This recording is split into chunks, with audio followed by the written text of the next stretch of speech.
Hello, welcome to the GenRocket API tutorial. This video will teach you what is possible with the GenRocket API.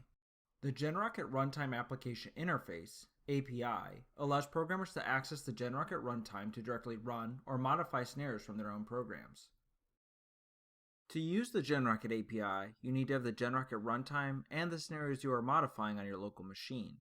The requirements are identical to running a single GenRocket scenario on your machine. Let's take a look at how the API works with GenRocket scenarios. Here we have the GenRocket API and a GenRocket scenario. Remember that each scenario has 4 components: domains, attributes, generators, and receivers. Without the API, you would have to go to the GenRocket web interface to update these components. With the API, a program can modify domains, attributes, generators, and receivers in real time as they like.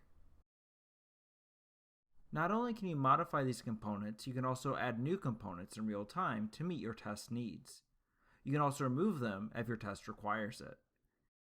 You can even clear the entire scenario and start from scratch. The GenRocket API is designed to handle any program's test data needs. Take a look at our training video to see it being used to test an ATM application. Thank you for watching this tutorial video.